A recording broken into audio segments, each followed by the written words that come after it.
going on YouTube? Let's go. Let me know if you guys can hear me. Welcome to the show. We are on fire today. We are on fire. Salute to you, Rainbow the God. Salute to you, Chaotic. Oh, man. Oh, man. Packed show today. Back to back. I am still waiting to hear from Mr. Agaba on the old Shea Doug Jackson bullshit. Okay? But before we get to Mr. Agaba, bro, these ninjas have been on a tear this week. I think they picked the wrong week, knowing that I am going to talk about it. So we're going to start with Jasmine Crockett. For those of you that don't know who Jasmine Crockett is, it's a ghetto politician, very representative of the We Wars, who had a very, I would say, white-like upbringing. And now she was trying to appease the ninjas by trying to be like them. So this woman lost the election, and she hired another ninja to be her bodyguard, security detail. Well, that dude was just shot here in Dallas not too long ago, this week. And we're going to start with that story, and I will break it down the Nana Kweku way. Let's go. That killed a man whose true identity was unknown by the congresswoman he swore to protect. The man was shot and killed outside Children's Health Hospital last week, was a longtime security guard for Congresswoman Jasmine Crockett. Police say he was wanted for posing as a federal agent and using a fake name and credentials. Fox 4's David Santendry has more from today's press conference. David. Well, Steve, this suspect was using a fake name for years, but instead of laying low, he continued to grow his career in security, eventually working right alongside Congresswoman Jasmine Crockett. Hey, stop the car! Stop the car! Move your car, move your car! Stop! Stop! Go! Dash camera footage shows Dallas police officers working to serve a warrant to Diamon Mazier Robinson last week. Hey, Sarge, can you roll through this light on us? We're continuing on. Officers lose sight of the vehicle for several hours. Don't reach for it. Don't do anything. Later finding Robinson armed in a parking garage at Children's Medical Center. During a standoff, officers used tear gas to get Robinson out of a vehicle. Robinson exited and then pointed a gun. 3 officers fired weapons. Robinson was killed. The handgun in Robinson's hand was reported stolen, according to police. But this case has gained national attention because of who Robinson pretended to be. He's very good at hiding his true identity. Robinson had a criminal history, including prison time for auto theft, likely preventing him from starting a legitimate career in law enforcement or security. At some point, he started his own security business going by the name Mike King. He even recruited police officers to work for him while off duty on the app Roll Call, an app Dallas Police Department has been working with since 2024, allowing officers to find side gigs. Mike King's business, Off-Duty Police Services, was listed with Texas's Secretary of State, according to Dallas PD, which allowed him to get verified on the app last year. But he had been living this for many years. At some point, Robinson, again under the name Mike King, became a member of Congresswoman Jasmine Crockett's security team. Crockett says her team followed standard protocols while hiring the man who was able to, quote, somehow circumvent the vetting process, adding there was never any reason to suspect that he wasn't who he held himself out to be. This is a congresswoman who was running for the Senate seat here in my city, in my state. She was making the case to represent me in Congress. This woman, a loudmouth, with her limited leadership skills, couldn't even vet the people that are supposed to keep her safe. Like, why do these blacks complain about immigrants representing them, for example, in New York, in Maryland, in Chicago? I don't like these ones, they're liberals. Or Byron Daniels in Florida. They call them terrorists, right? They complain about these people who are, you know, regardless of their politics. I think they don't have these type of backgrounds. They're great, they're good people, right? They don't like these people because they were born in a foreign country. Even though these people are working for their community. I don't need food stamps. I don't need all these benefits that they're talking about. These guys are working for the poor blacks. But they're jealous because these people have a different background. They were not born here. Okay, you got me on that.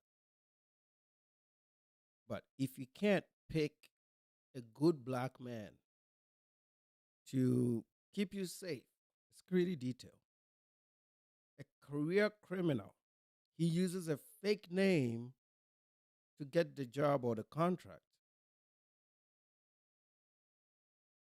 Like, I mean, think about it. This guy has a history of committing crimes. He fits the profile, okay? He's one of them. These are the problems that I have with these people. Okay.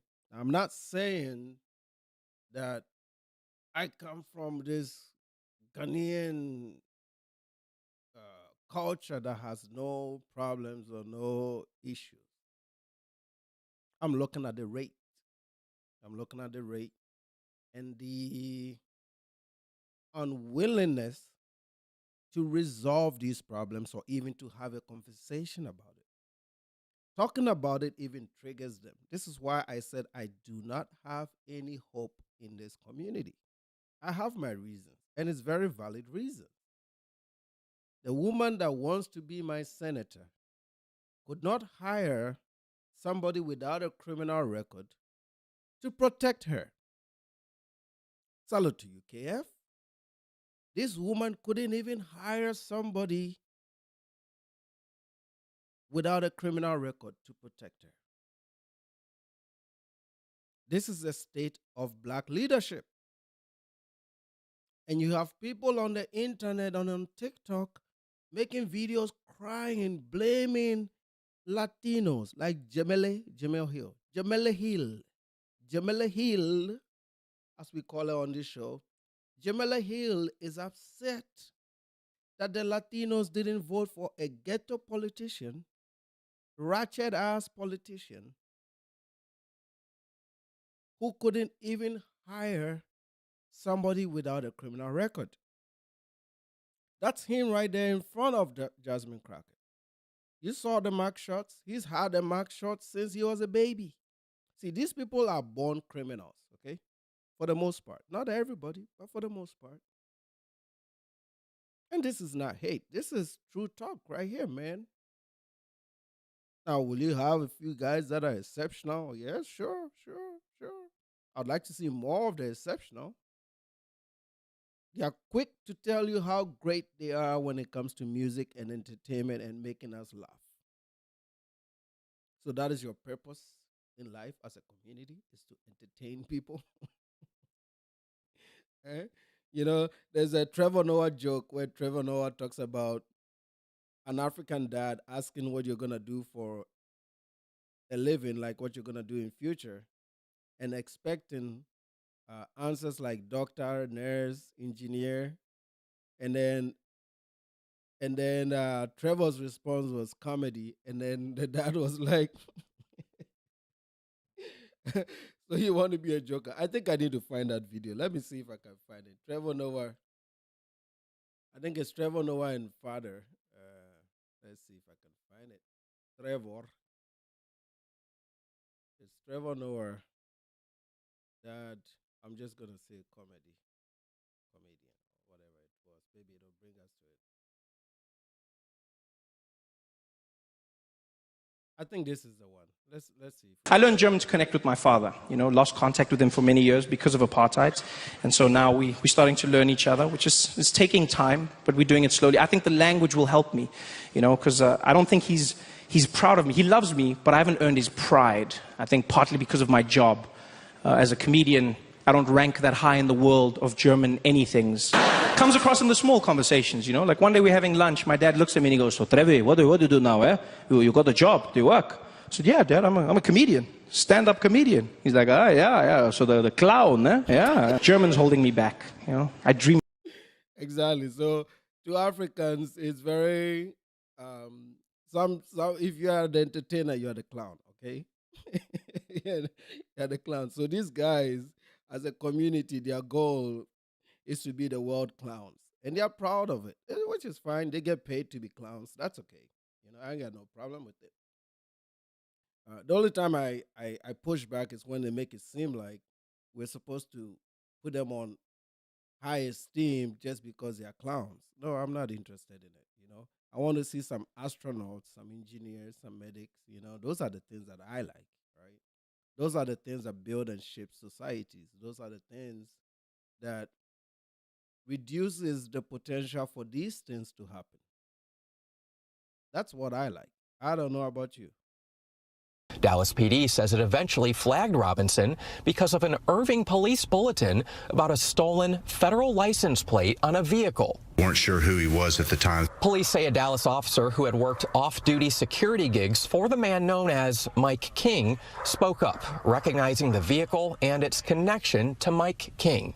He had just remembered working with him. That's when a Dallas police investigation uncovered Mike King was Diamond Maziere Robinson. The intelligence unit had been working on it about a week and a half, or 2 weeks or so. And Robinson had an active warrant for cashing forged checks dating back to 2017 and a parole violation. That's what led us to the deadly standoff at Children's Medical.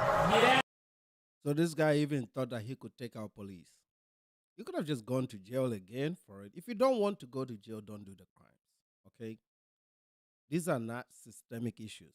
These are issues of the brain. These are mental issues. These are issues of I grew up without a father.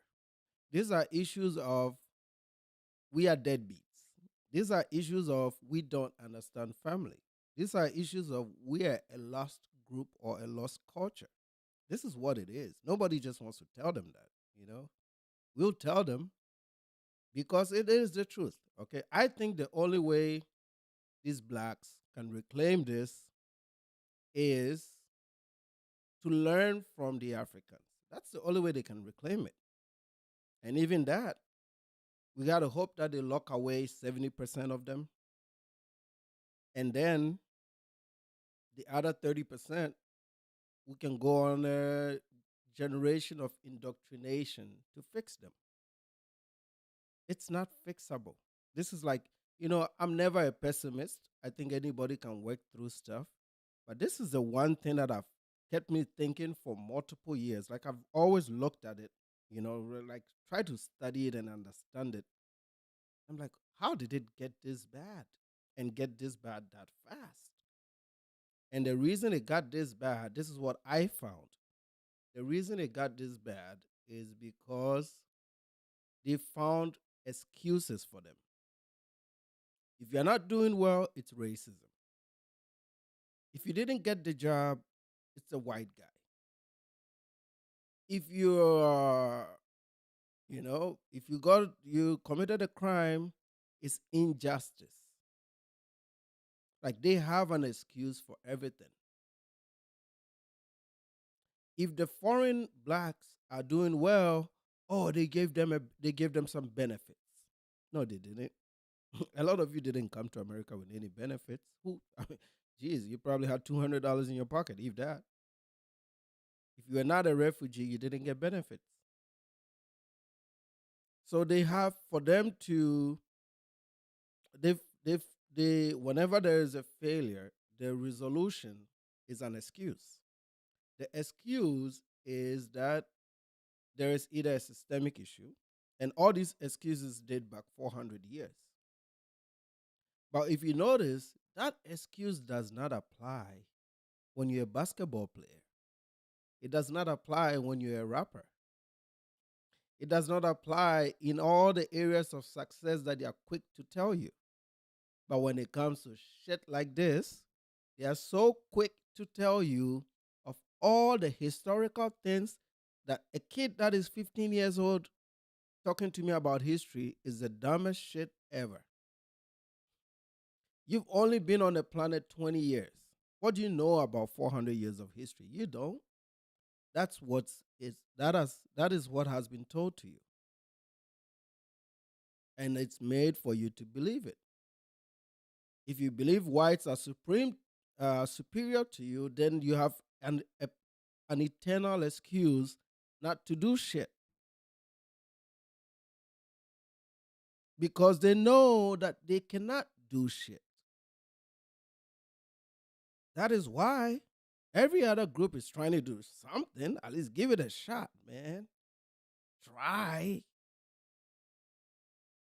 And like we saw yesterday in our live stream, if you're going to go to jail and work for massa for 2 cents an hour, you might as well just do any job and drive Uber for $15, $20 an hour. They're laughing at Africans for driving Uber. Yeah, well, 50% of your population at some point with a criminal record have worked for 2 cents an hour before. So you are still a slave. They just removed the name, but the practice is still there. You know what I'm saying? It's still there. This guy tried to take on a whole SWAT team. This is what a ghetto politician wanted. He should probably would have brought this dude to Capitol Hill. That is story number 1. Okay, let's go. Today I came very mucho prepared. Okay, so this is the same story, so I'm not gonna do it twice. I'm not gonna do it twice. This one has more details of the police pursuit, so I'm not gonna do it twice. We're gonna close out of it, and hold on 1 second. My wife is calling me.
So what we want to follow up on what occurred last weekend and where we're headed. And what I want to say is, my staff worked very closely with Senator Wright in 2022 to pass a special event zone. And we have used that probably a half a dozen times, mostly for truck events. And we didn't use it at all in 2025. And the reason we weren't able to use it in 2025 is my staff, the folks that work in the Real-Time Crime Center, both Daytona Beach and our folks, they were able to identify promoters, send them cease and desist letters, and make contact with them, telling them that if you promote an unsanctioned event, you are responsible financially for all the costs that we incur. And that worked.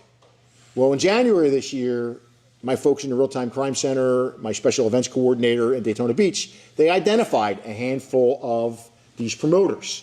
And they sent them registered letters, including 2 that went out last night that we're going to talk about, that basically says what the law is. If you promote an unsanctioned event and we incur costs in police, fire, EMS, and trash cleanup, you are responsible for the cost of that event. They have gone unanswered. So now what I would like to do with you here is put them on notice to the world that you are being noticed, that if an event pops up here this weekend and we're going to name some people here. I'm coming after your Tesla first, and then we're going after the rest of your money to pay for this thing. Now, I want to say this clearly because I know I'm going to get these emails. This is about race. This isn't about race. It's about pop-up of.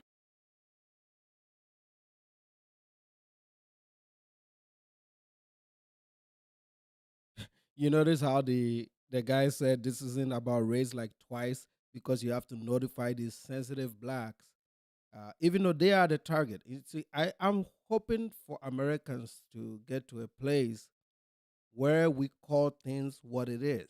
Okay, just say this is about niggas, no problem, because that's who it is about. Okay, and I support you, sir. You're not wrong. You got allies in this shit because all of us are sick and tired of it. So we need to start pushing those buttons that are sensitive that will put pressure on them to make the changes that is required. Humans are not supposed to live like this in 2026. These are monkeys, okay? Hence the title of the video, Monkey Business. These are humans with chimp brains. It's not fully developed.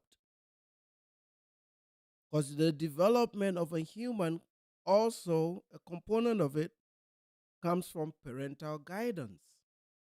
The majority of these people, 8 out of 10 of them, grew up without parental guidance.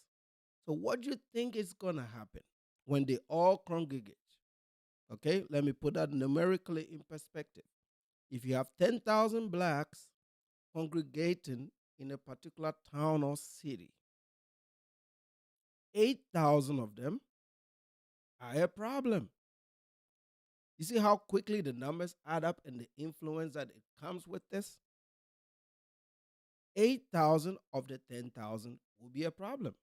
If you scale that to 100,000 people, which becomes a city or town, whatever it is, then 80,000 of them are a problem because those 80,000 grew up without parental guidance.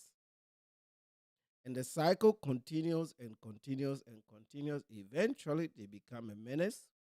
Their brains don't develop through life. Most of them will just go on the internet to look for some guidance, which is how you get an O'Shea Duke Jackson who literally grew up on the internet. And the ones that, this is why they come on here. And I think before I even get to that, I wanted to. So yesterday is very funny. Um, I use a VPN tunnel. I'm not gonna get technical on this, but I use a VPN tunnel to do my streams.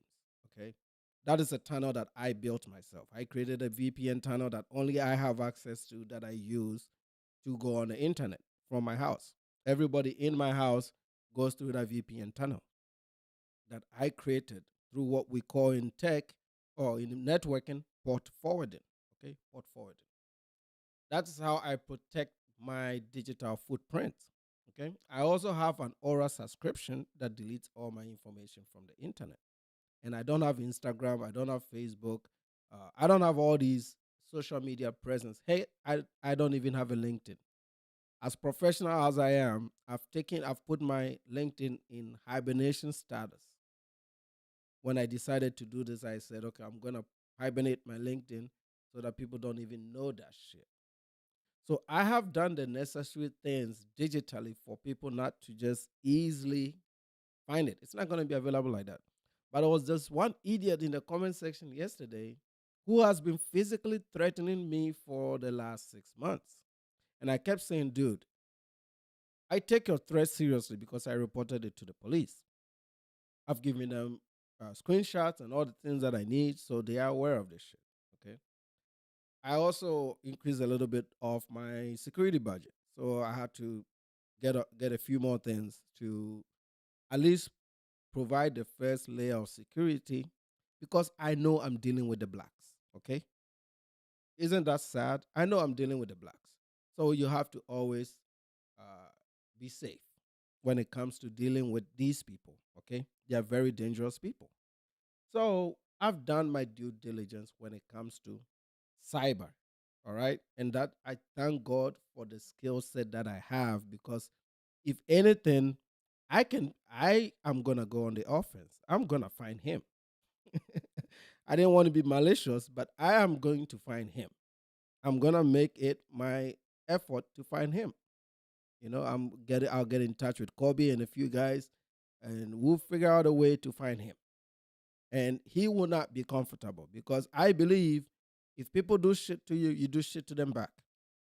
So he needs to watch his back, because now I am going on the offense. I'm going to find him. But anyway, so he came up with some address yesterday, and I was kind of trying to lead him on. But this is what I've done to this guy. Because of what he was doing last time, I noticed that all the things he was saying were things that I have said publicly on the internet. Whether that is true or not, nobody knows. But those were things that I have talked about personally on the internet. So I was like, you haven't told me anything new. Oh, your wife is a lawyer. Yeah, everybody knows my wife is a lawyer. Okay, fine. What else do you have? I live in Texas. Everybody knows I live in Texas. Okay, what else do you have? So he didn't have much. What he does is, I baited him. I kind of tricked him, because I knew it was not gonna be an IP trace or anything digital, because I don't have shit on the internet. So I decided to go do a live walk. I did this deliberately. I decided to do a live walk to make it look like I'm walking in my neighborhood. That's what I did to this fool. And then I didn't edit out the street names. But nobody knew I was doing this deliberately. I kept it there because I'm not an idiot. I'm not going to self-dox. He's expecting me to self-dox. This is why he was so upset when he found out yesterday that the street that he has geo-mapped on Google Maps, the street that he has geo-mapped did not look like my street. When I put the camera on my window and he saw my street, he noticed that the streets don't look the same. So he was trying to bait me to go outside so that he can try to map it again. So all the information he has is based on information that I have provided on the internet, including if I'm vlogging in a neighborhood or stuff like that. But I never vlog where I live. I go to other people's neighborhoods to vlog. So I didn't even know what that street was. I had to put it on a GPS to get there yesterday. If I go to my search history on Google Maps, I didn't know this place. I had to go look for it. Let me just show it to you. He said he said Norfolk Street. There is no Norfolk Street here, but there was Norfolk Drive. So I looked it up and said, what is the nearest Norfolk Drive or street? I found a Norfolk Drive. Then I drove there last night. I attempted to stream from there, but my network wasn't so great. So I drove there. I put in an address, 27, and let me frame it so you guys can see it. I put in an address, 2721 Norfolk Drive, because that was the only address I could find on that street. If you're seeing Joplin, Missouri, I went to Joplin, Missouri last weekend. So these are my Google Maps, places that I went to. So I put out an address just to go there and find the place. When I got to the place, it was in one of those subdivisions where I did this video. Let me see if I can find it. Let's go to the Nana Kwaku channel. This is the video that he got my address from. Supposed address. All right. And that told me something. He doesn't have anything. Okay, he doesn't have anything. So if you go to the main channel, I did this video right here, this video. This is Norfolk Street, folks, or Norfolk Drive. This is Norfolk Drive. Does this look like where I live? Okay, this is Norfolk Drive. It's a very small road. You can walk it from that house there, that little house to your left. That's where I parked my car that day. And I walked here because this is a new subdivision that they are building up north. This is like 20 minutes from me. I had to drive up there. I was like, where is this place? I have a friend that lives in um, the first phase. This is phase 3. So I have a friend that lives in the first phase of this. He's Nigerian. Okay. Here, the homes start at 1.2 million. But he's on the other side, like behind that side. If you look at Norfolk Street, and if you look at my street, this street is not done. It only has three or four houses on it. My street is done, all but maybe 4 lots left. So it's not even close, and it's not even in the same city. So I said, he only knows what I've told people on the internet. Whether this is my hood, not my hood, he doesn't know. Only thing he knows is what I tell people, which means that I can keep fucking with his head. Yeah, the guy that was saying, we outside. No, he was trying to remap it because he thought that he had found a place when he watched this video, when I was walking around this video. This is not where I live. It's not where I live. It is North Texas, but I went in to take a walk. I don't live here. There are no houses here. There's maybe 3 or 4 houses on this block. It's a new face. So I attempted to go back there yesterday. I did go there yesterday. I was like, oh, so this is that Norfolk Drive he's talking about. Because if it was my street, I would have known it immediately. He said it. I was like, what is this shit? This is the Norfolk Drive he's talking about in this subdivision. There's nothing there. A lot of the lots are empty. See, this place doesn't sell as fast because the homes are too expensive. They're like 2 million, 1.3 million, 1.4 million. If you wanted the size of my house, you're gonna pay about $2 million for it in this place. It is not done at all. Look at this shit. It's not done.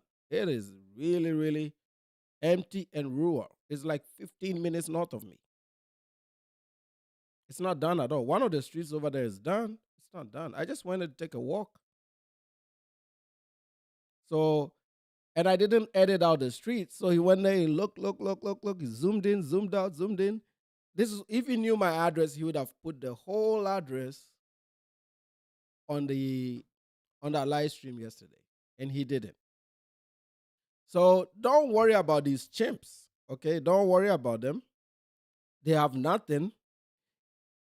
If you have to threaten somebody who is telling the truth, and you are proving that person right, you are proving that person right because I made the claim that you are a violent community.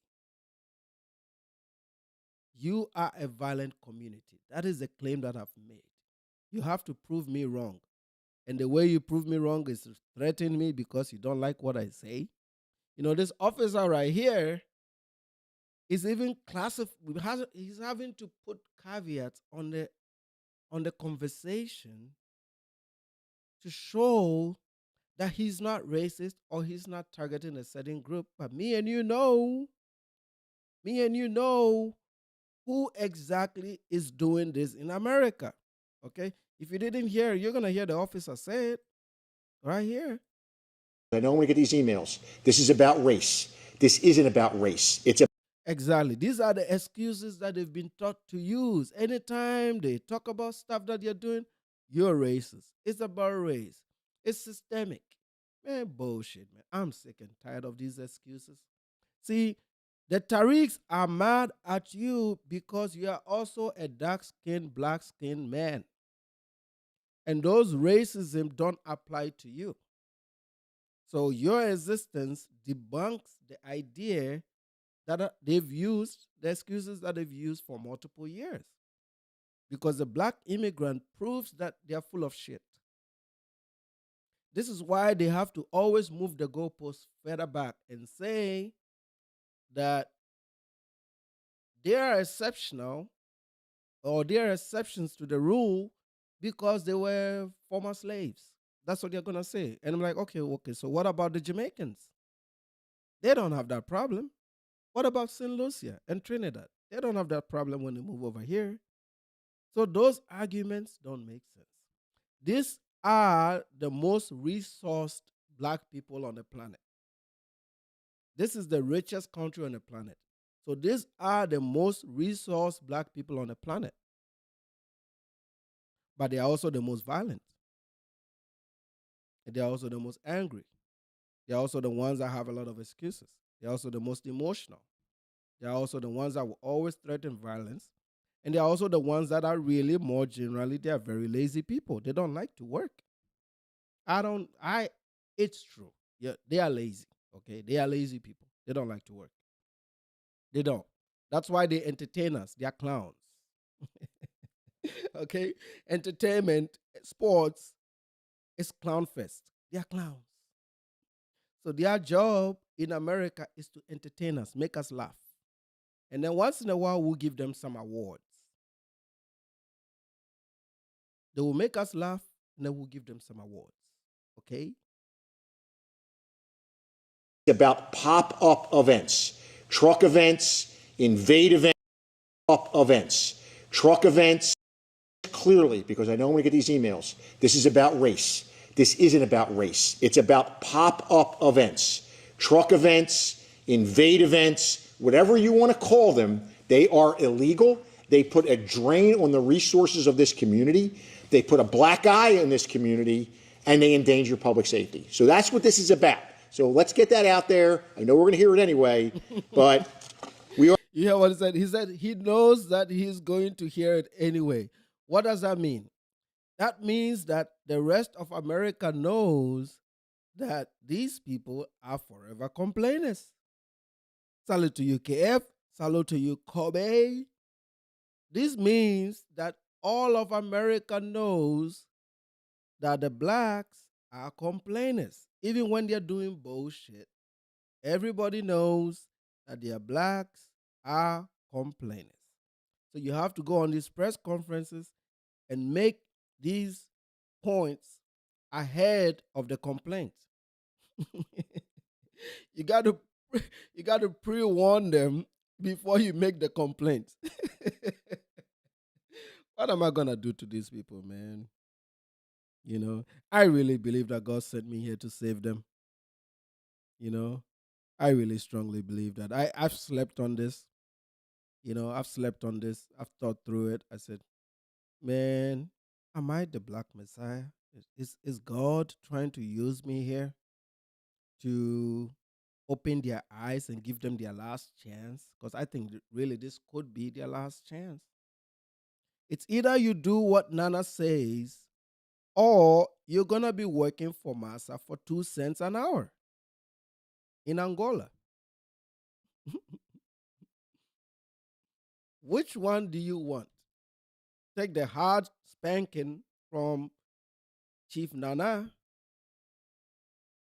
and make the necessary changes, or bitch and complain and then go to Angola prison and work for Massa for 2 cents an hour. I need to clip that 2 cents an hour. They was paying us 2 cents an hour, and they was making us work hard. These people are forever slaves, man. It's sad. It's sad. We are declaring a special event zone from University Boulevard to Silver Beach, from the ocean, with supplemental police, fire, EMS. She was arrested in August of last year. Look at them, man. Look at our people. Look at our honorable American citizens. Look at our honorable American citizens. In Cobb County, Georgia, for promoting an event involving juveniles, which wasn't permitted, it was unsanctioned, and it wreaked havoc on the community. Now, her roadie here, who also features herself as a big thing, as you can see, Brittany Plummer is her roadie on this. This is what they're doing. This is what they are showing to the rest of the world. No, I wasn't scared of you, man. You got that address wrong. Get back to work. Keep looking. I'm going to find you first. because I notice you don't have anything. I'm tech savvy. I'm going to find you first. I've actually started work on finding you. You were upset because you're trying to find me, and you are only using resources that I put on the internet. And you felt that I had misled you yesterday. That really pissed you off. I went to that same road that you're talking about. That's why I took a walk there at the time. I don't live there. I don't live there. So you got it wrong. I went there to look. I said, where is this from? And it gave me an idea into your strategy, which means that you don't have access to shit. Put my address right there. Put my entire address right there. Put my address right there.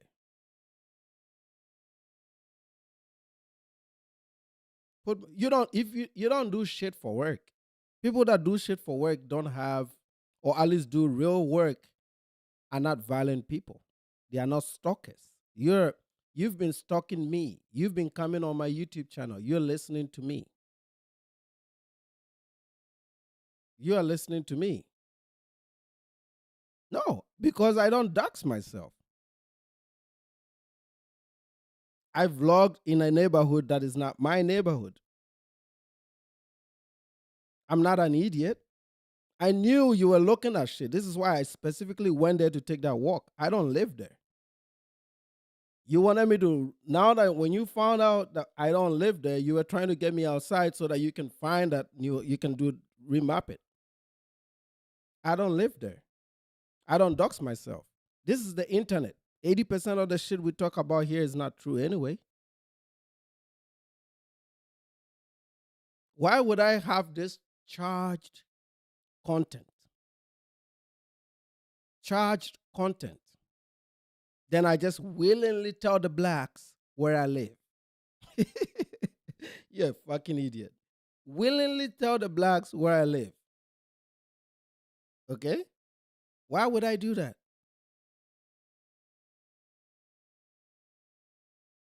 Why would I do that? So you must be very, very worried that all the work you did didn't mean to shit. Okay? I went back there yesterday and I drove around. I was like, where is this place? I didn't even know the address. I had to look for it. I was like, where is it? Where is it? I had to drive 20 minutes to get to that shit. It's like, oh, I was here 2 weeks ago. I took a walk in that neighborhood. It's not my neighborhood. My neighborhood is complete. I have 4 empty lots in my neighborhood. You're just using my talking points. You're using my talking points on the internet. You know? You're using my talking points on the internet. But show up. You've been saying you show up for 6 months. You haven't showed up. Because what I do with people like you is I will perform a ritual with people like you. No, why should I show it to get my channel deleted? I'm not going to show it. I'm not an idiot. I got a shit ton of them, bro. I got guns all over the motherfucker. Legal, licensed. I'm a licensed gun owner. A Republican that lives in a state that is open carry. And I live in a neighborhood that has no blacks. So why would you bring your black ass over here? You know, to be used as a ritual. Because what's going to happen is you're probably going to get pissed on first, shit on, pissed on, and maybe we make some steak out of your intestines. That's what's going to happen, okay? You got work to do in your community, bro. You got plenty of work to do in our community. Anyway, let's watch these people. So as you can see, day 3, spring break, and she's talking about what's going on. She's filming, as you can see. That's our beach. There's the shot tower, and she's posted all. Hey, and because of you, I'm going to double down on the blacks. That's what you get, okay? I'm going for the next 12 months. It's all nigger business. And I'm going to promote these videos too, okay? For the next 12 months, it's all nigger business. You know what is sad about this? I don't hear you. I can time you out. I can send you to the back, but you have to sit through this ass whooping. Okay. So say all the last things you want to say so that you don't disturb the show, and then I'll put you on timeout because you're not welcome here, right? This is not for the blacks. Okay. This show is not for the blacks. So I'll give you another 5 minutes to say all the things you need to say. But look, this is what your relatives are doing in America, bro. All these things. Again, unsanctioned, unpermitted event causing mayhem. This is the worst spring break experience ever. See, the officer was saying that he knows he's gonna get messages about racism, but if you look, it's all the blacks. See, these black people in America. I'm just being honest, man. Like I put majority of these guys at the same level of as animals. Like really, this is like from inside, okay, from inside my heart. This is why I don't talk to them. The most I've spoken to them is on the internet. I'm going to start a log. I think I'm going to tell my followers to do the same. I'm going to start a logbook. Anytime I have a conversation with a black man in real life, I will log it. Okay, I will log it. Because I've been thinking back to ask myself, when's the last time I even talked to a black person in America? I've been going back years. I don't even remember. You know? And if this is what I've always done. If they start moving closer anytime, when I was in the Frisco area, they started moving towards Frisco, I got my ass out of there. As soon as I start seeing apartments pop up where I know some of them will make it in there, if I see 2 or 3 of them, I start to figure out where to go next. Because I don't want to be around these people, man. This is who they are. Like, why would you want to be around this? You know, this is what I'm trying to teach a lot of people, that you don't have to be fearful or ashamed to make certain life decisions, even if it doesn't look good on paper or sound good. You still have to do it. You really need to isolate yourself from them. They have criminal minds. You know, like the guy that came in our comment section threatening violence. It's criminality. That like their first instinct is always criminal, because 80% of them are born out of wedlock, and the kids that we are dealing with today are the product of the crack epidemic. So they all have some loose brain stuff in their brains.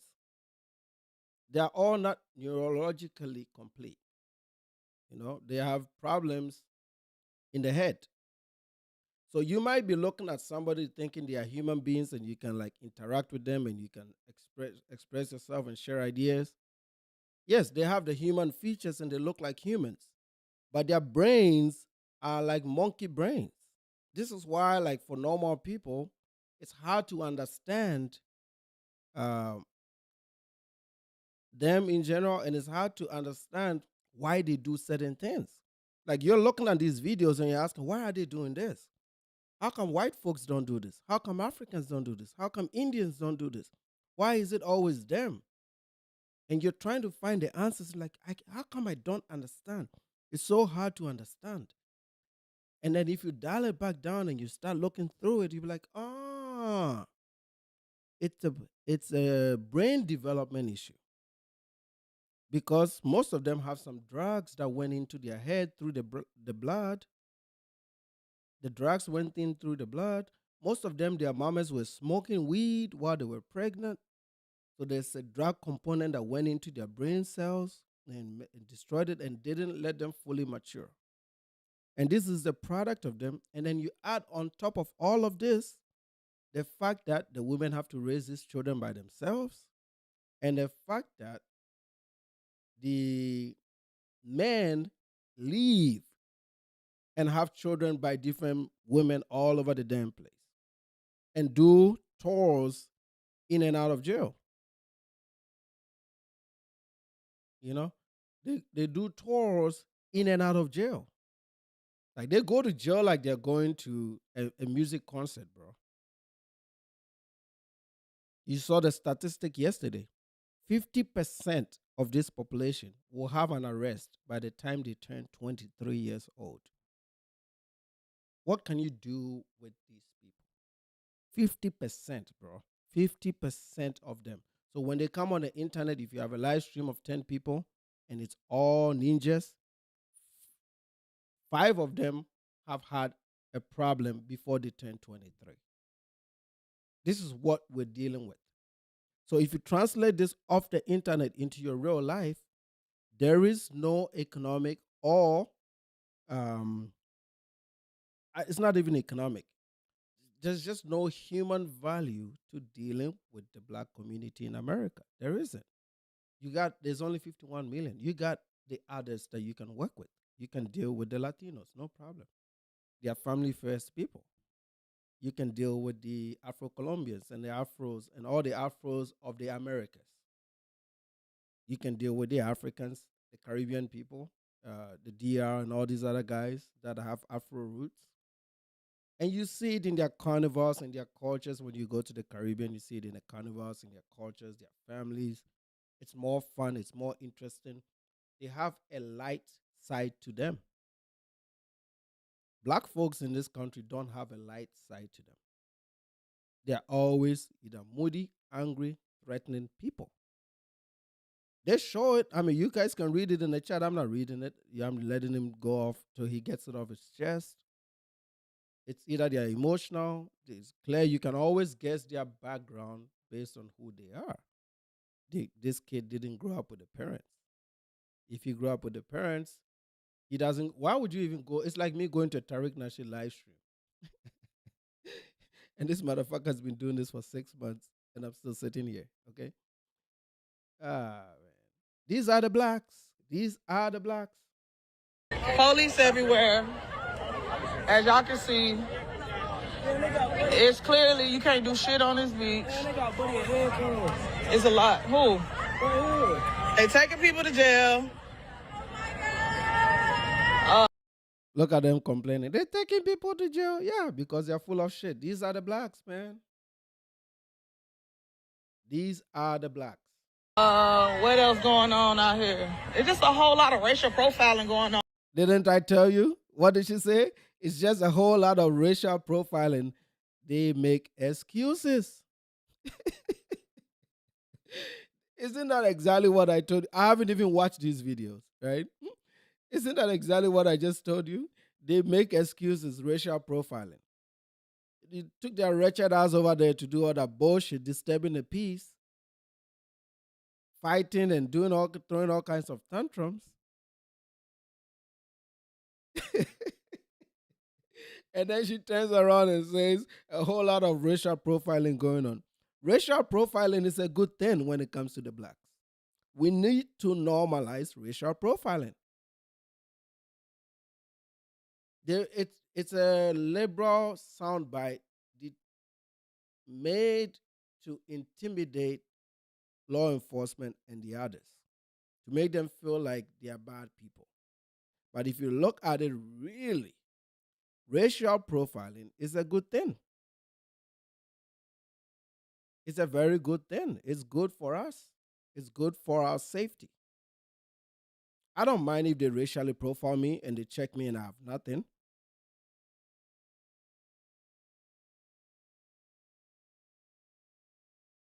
You're saying, can I give tips on how to protect yourself digitally? Yeah. So in the US, apart from in Europe, Europe has better data protection laws, right? The US is starting to get there. They don't have a lot of those rules yet.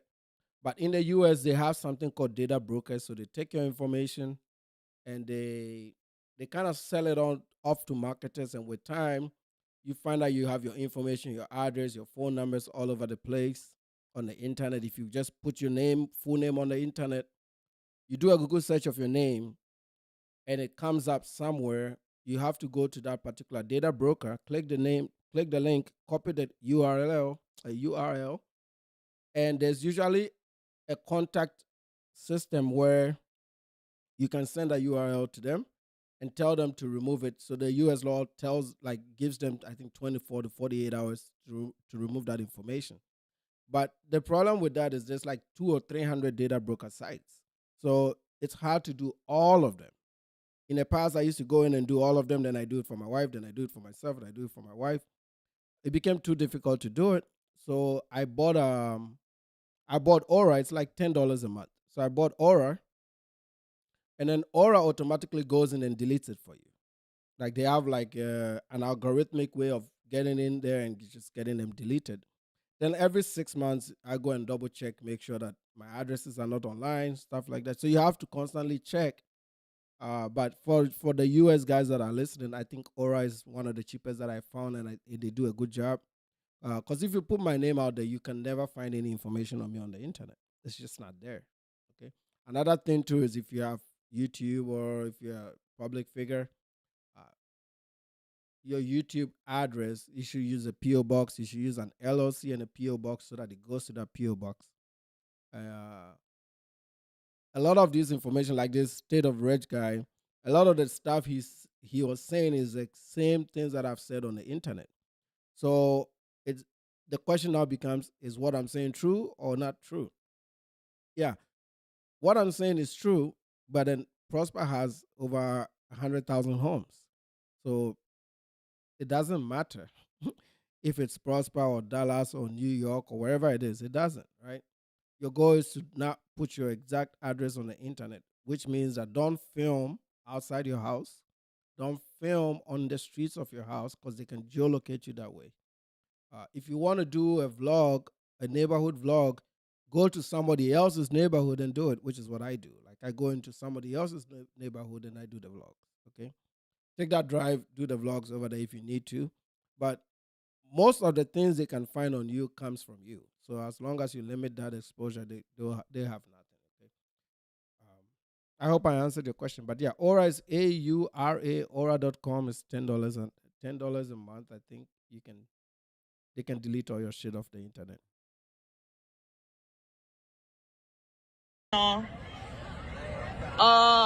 Just a whole lot of racial profiling going on. You don't see no white people in handcuffs. You don't see no white people. They talking no white people. Yeah, because white people don't do shit like y'all. Because white people don't do shit. That's the whole point. It's ninjas that do this shit. They talking to all the black people, as y'all can see. This is the worst experience of spring break ever. Everybody's standing around because police.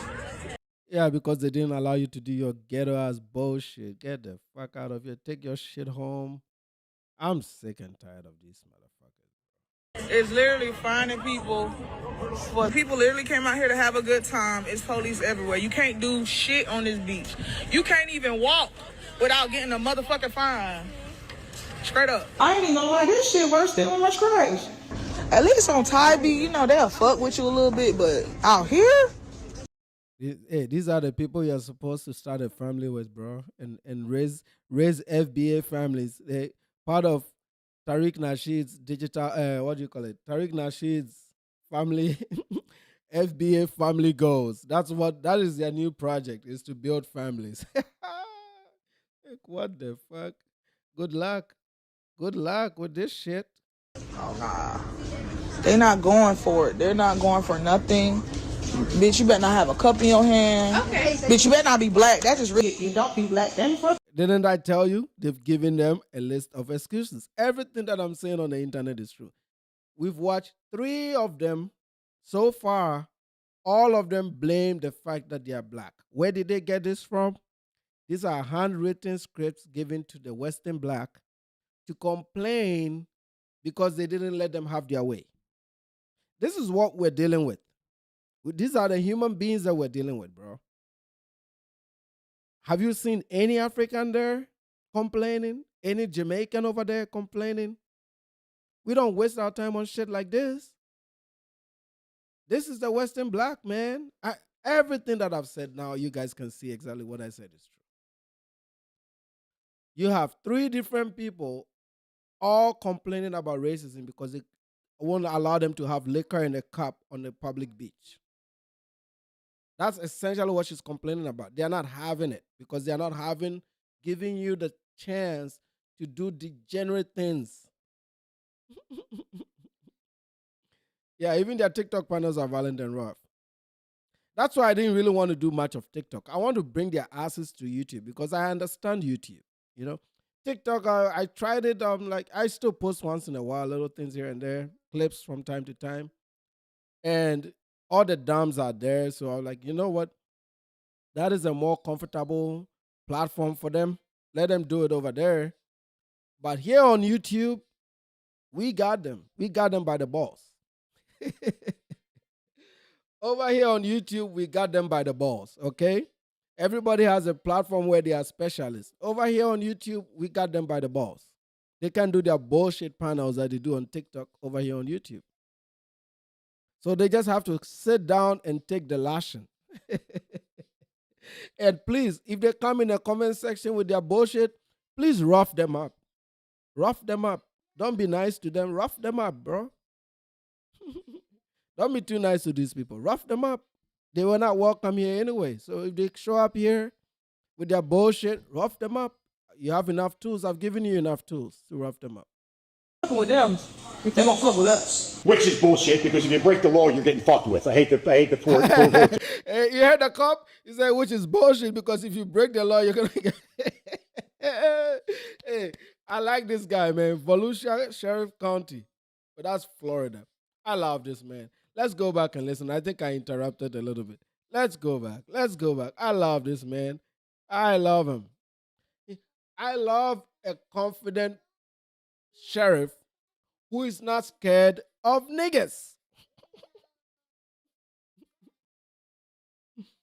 For nothing. Bitch, you better not have a cup in your hand. Okay. Bitch, you better not be black. That's just really. You don't be black. They ain't fucking with them. They gonna fuck with us. Which is bullshit, because if you break the law, you're getting fucked with. I hate the court to it.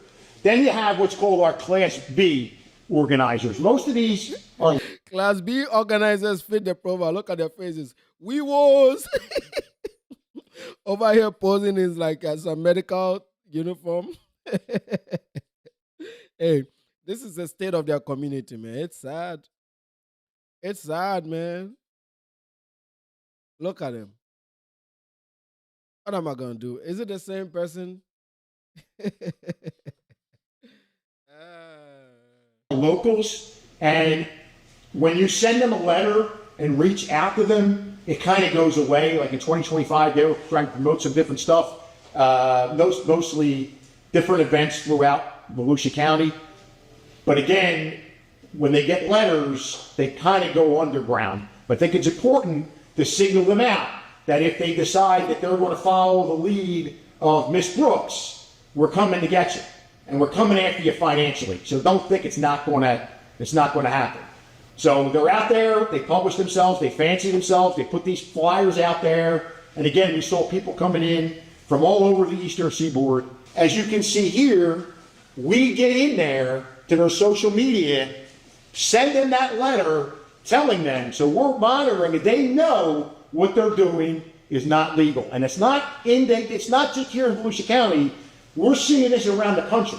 You know, we see it in Georgia, you see it in Panama City, you see it in other places where people get on social media and they take over areas, and they basically destroy the area. They destroy the quality of life. Crime comes with it no matter what it is, whether it's a truck event, whether it's a spring break event, no matter what it may be, it does nothing good. Now, I'm sorry, man. These are animals, bro. These are animals. You should have no business around these motherfuckers. Don't be shy about it. Be upfront about it. Man, you should have no business with these motherfuckers. None whatsoever, man. Look at this shit. This is how some people are living and carrying themselves in 2026, bro. This is how these people are living. You think it's going to get any better? Talking about, oh, we got 14 millionaires. Get the fuck out of here with this shit. This last person I want to signal out, Kiera, is planning an event in April and May. Now, Kiera, we've dealt with you before, and I want everybody to hear it, and I'm putting you on blast. If that event comes in and you continue to advertise it on social media, we are coming after you. We're going to sue you civilly, and we're coming after every asset that you have. This goes to every promoter. You promote a truck event, you promote a takeover event, we are coming after you financially. So we're going to be the first county, and my attorneys are. You know, the thing is, when they talk like this, look, this is not even. I don't like that they're doing it, but even if you look at this from a position of freedom, they're not even free. These people are still not free, bro. You know, in Africa, chaotic is in the chat. In Africa, we can host these parties at home if we want to, right? We can have parties and stuff. We can make flyers and have parties. Just go to any city in Africa. There are flyers all over the damn place for parties. The reason ours is not a problem is when we make these events, we don't do degenerate bullshit over there. We're able to just have a good time and go home. These people can't do that.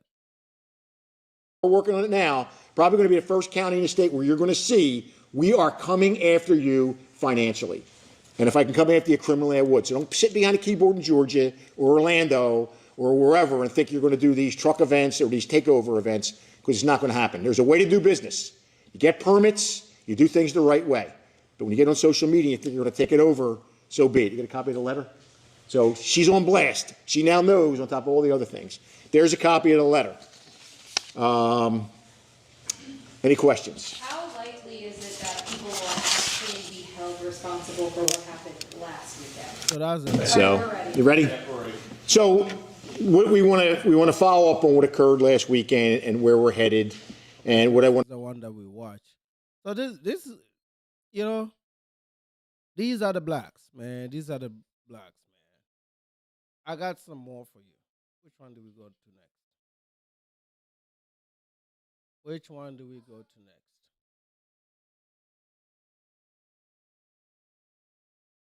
There's some crazy one that I hope I haven't. So these guys are on death row. These ones that you're about to watch, but it'll give you an idea into how these people like think, how their brains work, how they operate, how much cruelty is in their brains and their mindset, and the importance of isolating from them culturally. So don't listen to their music, don't watch their shows, don't participate in their entertainment. You know, if you're running out of things to listen to, please holler at me. I'll send you a playlist of Amapiano.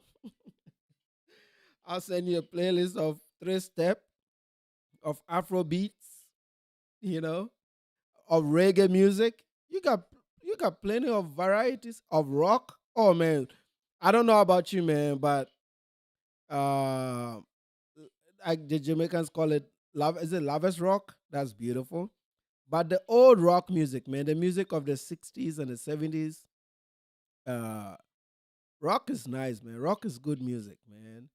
So you got plenty of music that you can listen to, man. You don't need to listen to this rap shit that they're doing, because you are encouraging the degeneracy if you pay or even if you view their videos. You don't need to watch those videos, man. Don't contribute to the bullshit. Because if we didn't hype the rap music, it would have gone out of business by now, which it is going out of business, but it would have died a faster death. I don't even know if there's people out there listening to that stuff anymore. And the music execs have started to figure it out. If you look at the Billboard list, rap is showing up around track number 50, 51, 52. On the top 100, it's not there. They're slowly fading away because they gave these people a chance. And they were like, you know, wait a minute. These people don't deserve a chance like that. They're going to fill it up with bullshit if you let them. And if you start saying no, they'll call you a racist. That's how they've been operating all these years. My volume is low. I set it up like that because yesterday, when I did the playback, it was too loud. How about now? Yeah, the playback sounded too loud. So today I decided to turn it down a little bit. But you guys, is it good or do I need to? Salute to you, Gen Z. Salute to you, Ada. Let me know if you guys can hear me. If I need to crank it up a little bit, I can. I still have plenty of gain if I need to crank it up.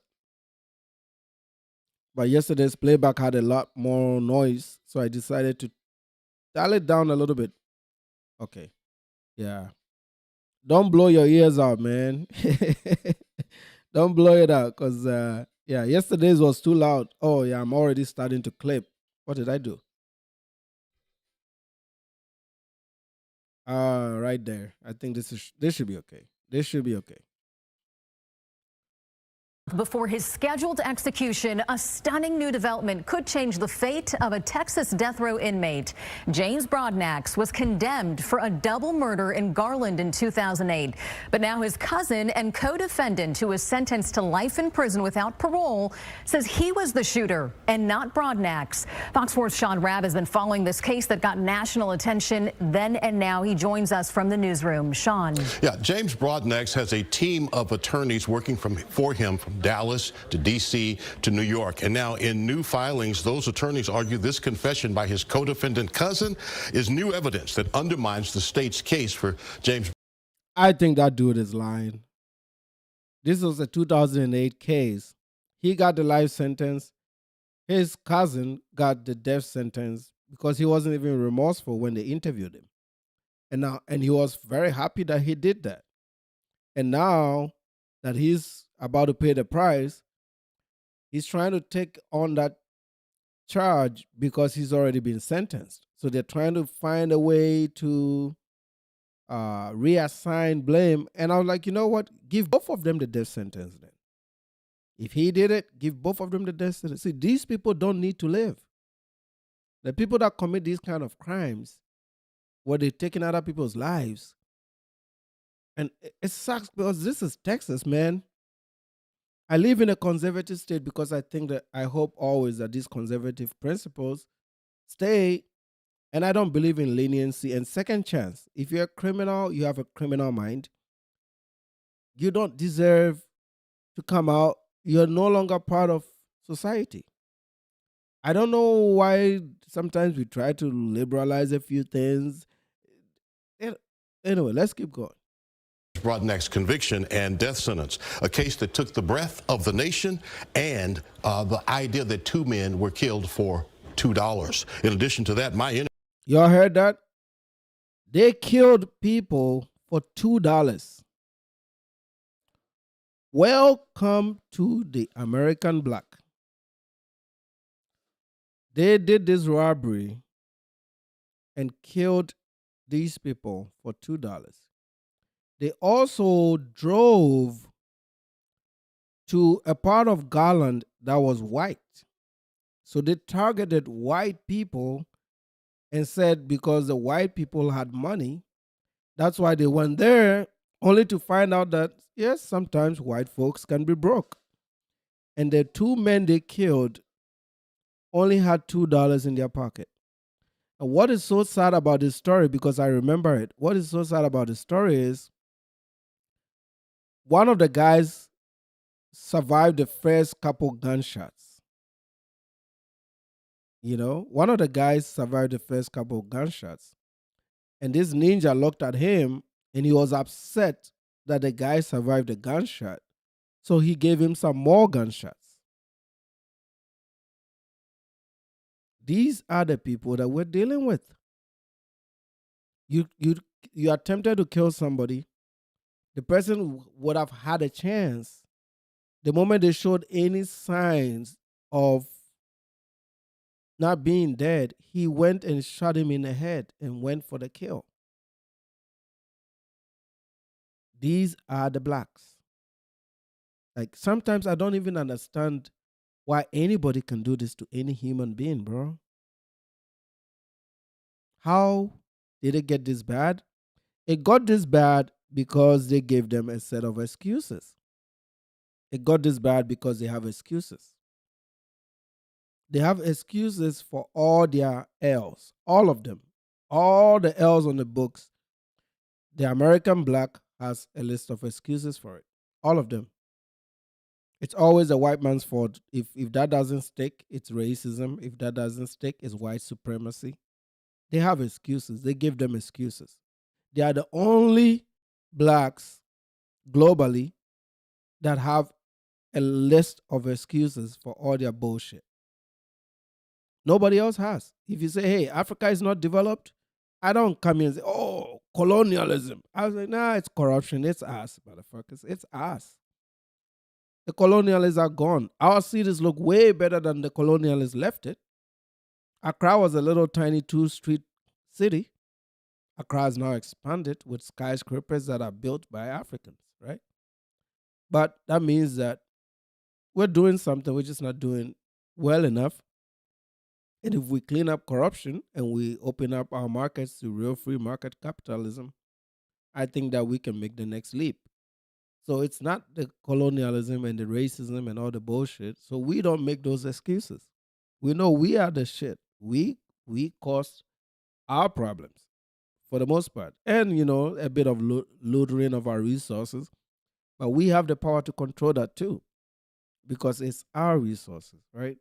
Which some countries are doing now and trying to take care of it.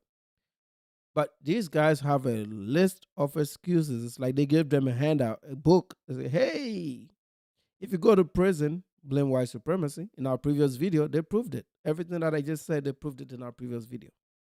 They have a list of excuses. No other group has that. Interview where both of them voluntarily told their story and their roles in this case, roles that with this confession now change. This was the crime scene outside a Garland Christian music recording studio in 2008. Stephen Swan and Matthew Butler were shot and killed during a robbery. The double murder shocked North Texas. James Broadnax, 19 at the time, and his cousin Demarius Cummings were arrested and charged with capital murder. It dude looks like the black guy from the Kunta Kinte movie, right? Looks very Kunta Kinte. It looks like those Kunta Kinte ninjas.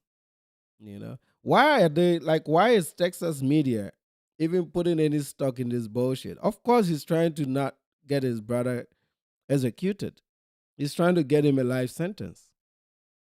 But I still think they need to take him out. There's no need to let him live. Well, these are animals. They are not important to society. So why are you keeping him there, spending our taxpayer money to feed them and have them just stay in jail, wasting the earth's scarce resources? These people don't deserve to live. Why they're not? Call that a life mistake that somebody even gave birth to them, and just correct that mistake by giving them the death penalty that they both deserve. Okay, why are they taking a criminal's testimony after they've been convicted of murder? They both of them should have had a death sentence, if you ask me. See, that's the thing. I think the U.S. law needs to change a lot. We need to take away manslaughter as a punishment, unless it's maybe traffic related. Anytime somebody's life is taken, even if you didn't pull the trigger and you were part of the team that planned it and it ended up in the death of another person, I think they should slaughter all of them. This is what I believe. Okay, so I really want them to strengthen these death penalties so that these ninjas know that they're not going to be sitting in jail for life, because it feels like they're not even scared of jail anymore. Also, if a judge puts somebody on death row, there's no need to keep them there. This happened in 2008. Why are they still there? Maximum, there has to be some limits. Maximum 2 years after trial, you need to cut off their heads. There's no need to keeping them around, feeding them. Some of these people even get girlfriends, visit them in jail. They get some ass on the backs of the taxpayer. Okay? And I know you're enslaving them with the 2 cents an hour, but you should enslave all of them. Anybody that comes to jail, you should put them on those 2 cents an hour too, and give them that slave picture that shows, that gives them those trigger moments, and eventually some of them like, yeah, I don't like the optics of it. When they know what the optics look like and that they are going to be reduced to slaves, or they're going to get their heads chopped off within 2 years, they won't commit these crimes. The punishment is too lenient. This is why they were fighting for criminal justice reform. I don't believe in that criminal justice reform. I think they need to strengthen these laws. They are too weak. Second chance laws, bullshit. You can't give these people second chances. I explained to you why. Because they don't have a fully developed brain. These are monkey business. This is monkey brains. They're not fully developed. So all it takes is a little bit of life struggle. They go back and they commit crimes again. That's why they keep coming in and going out. It's not going to change, man. This is a lost cause and a lost group. Less than 1% of that population is going to make it. The rest, yeah, it's like tossing a die. It may or may not happen, okay? Probabilities. I interviewed both in jail. Cummings showed remorse for the violent crime, adding he did not kill anyone. Broadnax, in an expletive-filled conversation, told the story and said he kind of regretted what he did.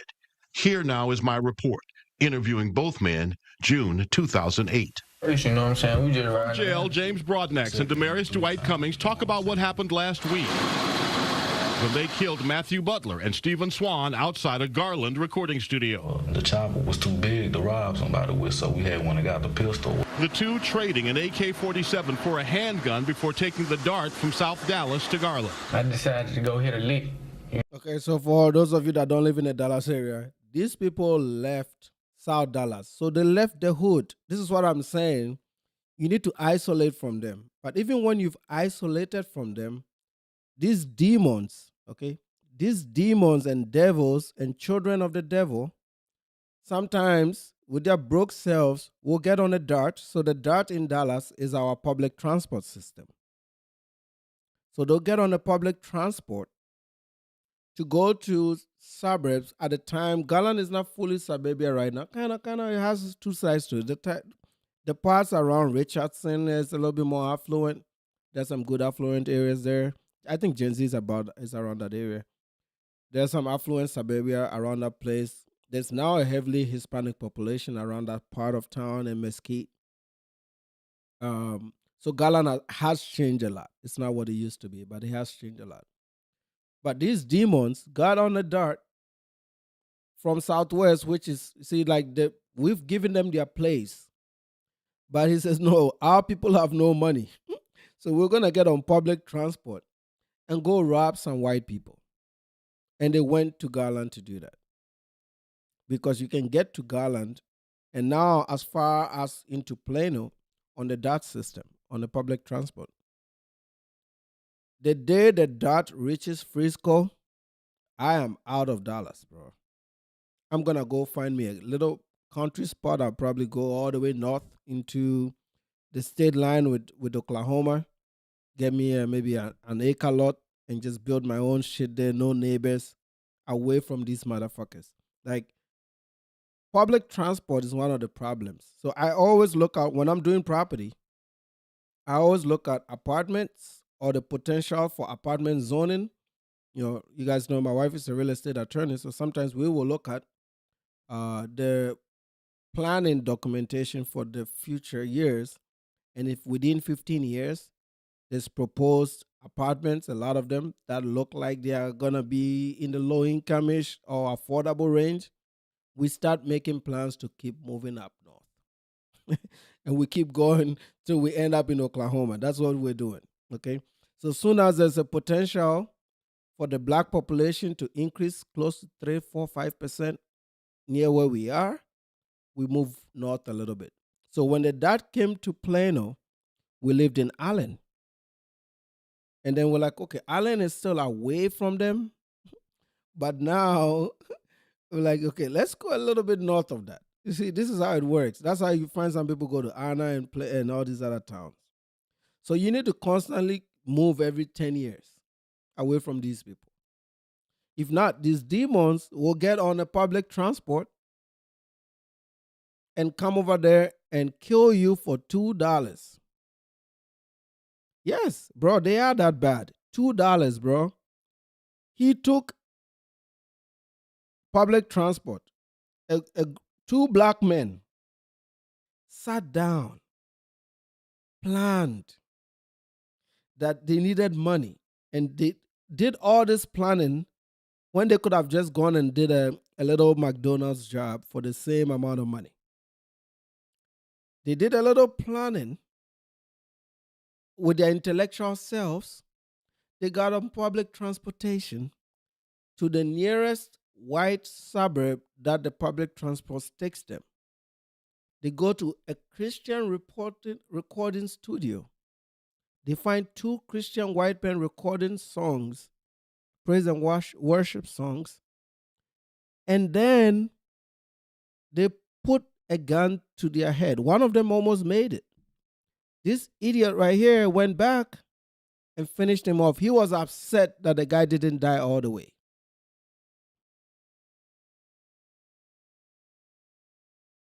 So this is why I'm saying, and including their own people too, the black men that are listening to me that don't believe in this bullshit, you need to isolate too. You are with us now. You're not with these. You need to isolate too. You need to delineate from this bullshit first. Because I know it's not all of them that believe in this shit. Not a whole lot of them, but it's a very small minority, but that's fine. But how do you get to this mindset? How do you get to this mindset? I'll let this play out a little bit. Before taking the dart from South Dallas to Garland. I decided to go hit a lick, you know what I'm saying? And one of the best spots is Garland, because that's where all the rich white folks stay at, you know what I'm saying? So got caught him slipping, shit, and popped his is what it is. Without as much as a blink, James Broadnax talks about how he took 2 lives. Blank you know what I'm saying, and shot him, like stumbled back, shot the driver, he hit the ground. You know what I'm saying? But he like leaned up like he was finna try to get back up. So I shot him in the head. Then his homeboy, I shot his again, you know what I'm saying? But he was still trying to run off. But I knew he was gonna die anyway, but just to make sure, pop, shot his like, you know what I'm saying, twice in the head or whatever. Me and my kinfolks ran their pockets. You know what I'm saying? He jumped in the driver's seat, I jumped on passenger side, and we dipped out. How much money did you guys get? No, he had $2 in his wallet, you know what I'm saying? Describing his life as, quote, hell, Broadnax says he... Okay, y'all heard it? Look at how gruesome he described how he killed 2 men.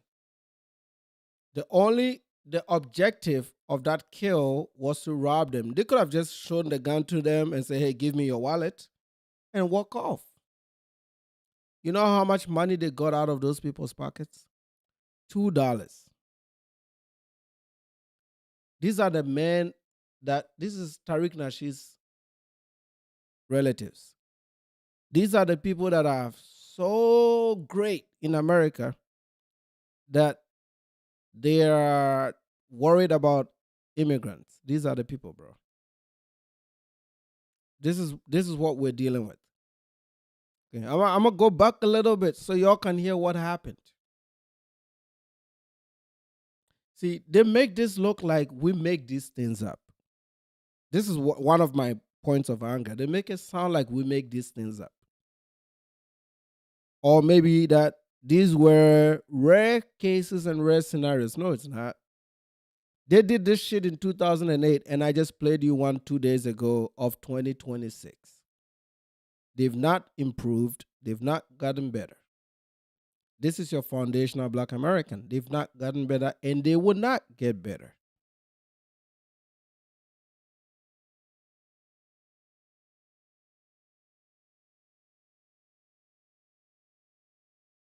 Up like he was finna try to get back up, and I shot him, shit, and popped his and one of the best spots is Garland, because that's why You trading an AK-47 for a handgun before taking the dart from South Dallas to Garland. I decided to go hit a lick, you know what I'm saying?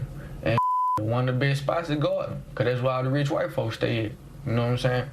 So got caught him slipping, shit, and popped his That's what it is. Without as much as a blink, James Broadnax talks about how he took 2 lives. Blame out, you know what I'm saying? I shot him, like stumbled back, shot the driver.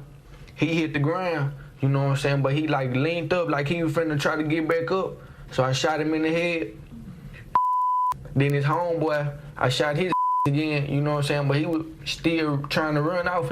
But I knew he was gonna die anyway, but just to make sure, pop, shot his like, you know what I'm saying, twice in the head or whatever. Me and my kinfolks ran their pockets, you know what I'm saying? He jumped in the driver's seat, I jumped on passenger side, and we dipped out. How much money did you guys get? No, he had $2 in his wallet, you know. What is that number 2 with these blacks? Yesterday it was 2 cents an hour. Massa giving us 2 cents an hour. Massa giving us 2 cents an hour. And these people robbed and killed 2 men for $2. Let's get these likes up, man. Let's get these likes up. We got about 15 minutes and then we're gonna wrap this up. Let's get these likes up, man. Monkey business.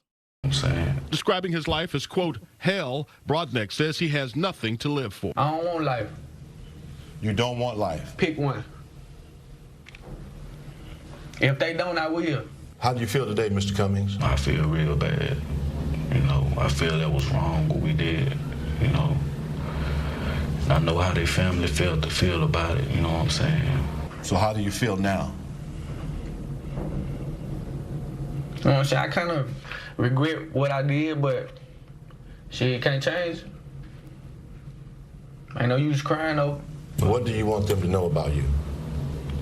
I want them to know I didn't kill nobody. I didn't kill her husband or whatever, you know what I'm saying? Yeah, and the woman was married, probably had some kids. This is what they've done. These demons left their hood, came into a place where white people have segregated from them. Nobody wants to deal with them. They take their demons to the white folk that is living peacefully and singing to Jesus and take his life for $2. This is what these demons are doing in America. Talking about we are U.S. citizens.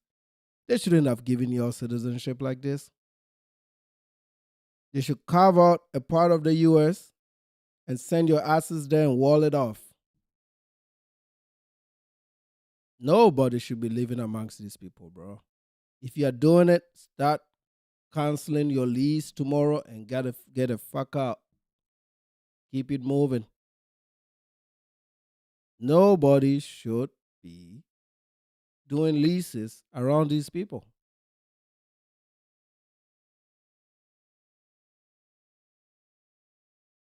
They destroyed somebody's life for $2. And then he said he didn't do it. Now this fool has come back around saying he did it so that his brother lives, his cousin lives. How are these people remorseful? How do people even take prisoners' words for anything? They are manipulative people. These are not good people, bro. I'm telling you. I've been to 54 countries. I've lived long-term. If I add England to it, I've lived in 4 countries over my lifetime. That is, I count living as if I've lived there for more than a year straight. Okay. And every country that I've lived in, I've nothing but good things to say about their people and how they welcomed me and how they treated me and all the good memories that they shared with me. Shout out to Bury St. Edmunds. If anybody's from Bury or Cambridgeshire listening to me, I spent some time there. You guys were great. If you are listening to me from Rostov-on-Don, which is in Russia, southern Russia, shout out to you. If you are listening from Belgrade or Kharkiv in Ukraine, shout out to you. I spent 6 years of my life there. You all are great. If you are watching me from Santa Rosa and Cartagena, Colombia, thank you guys for what you did for me. You guys are great, especially the Afro-Colombians. Whenever I leave the U.S., and people always come up to me and want to know about my American experience, I will have nothing good to say about these blacks. This is the only group out of 54 countries. This is the only group that I don't have good things to say about. And it's not a coincidence. It's because it is an experience. You know, in the beginning, I was a bit empathetic and sympathetic to it. But I've come to understand that they are always going to be like this. Africans, you guys can have your problems, but I see you make progress every time I come to the continent, every one country after the next. I see the progress and the policies that your governments are making and the attempt to deal with corruption and a few issues. You're trying your best. At least you're trying. But you're culturally based and you're nice people and you're welcoming people. I don't care how rich and poor Africa is. I don't care about the economics, man. Because we can have just one harvest and the whole community will eat. I don't care about the finances and the economies or the economies of scale, like we say in economics. I don't care about that.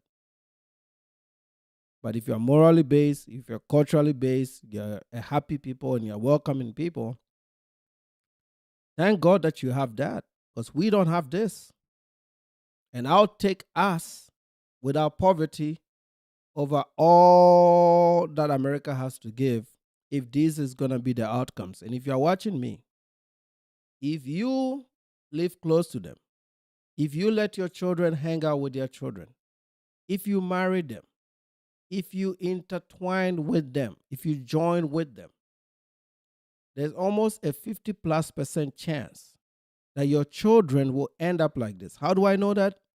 We have examples in the Zambian and in the Ghanaian communities here in the US.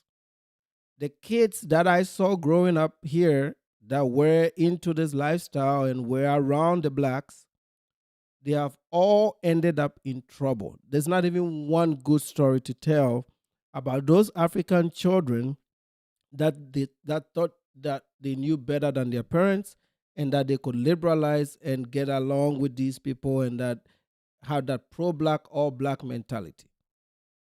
It destroyed these children. This is why I take these streams very seriously, to remind you, because I know a lot of you, if you have not had children already, you are about to get into that phase of your lives. You're coming out of college, or some of you that listen to me, I know you're coming out of college. I know your personal stories. You're going to be coming up on the decision on who to marry and who to choose for a spouse. I've given you the answers. And for those of you that are my age, that are raising kids, I'm giving you the answers. Those that are my age, that are a bit late, that are going to start having families and raising kids, I'm giving you the answers. Because I've been doing this marriage thing for 12 years, and every year gets better. And I'm raising 2 kids. Sometimes you see my kids come around me, and I'm giving them the best options. And my children are not around these people, and they never will. So I'm not going to come here and tell you something that I'm not doing. I'm doing exactly the same things that I'm telling you.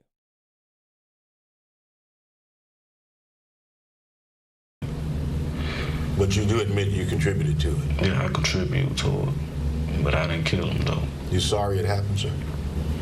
Yes, sir. What do you want to say to the families of the 2 men you killed?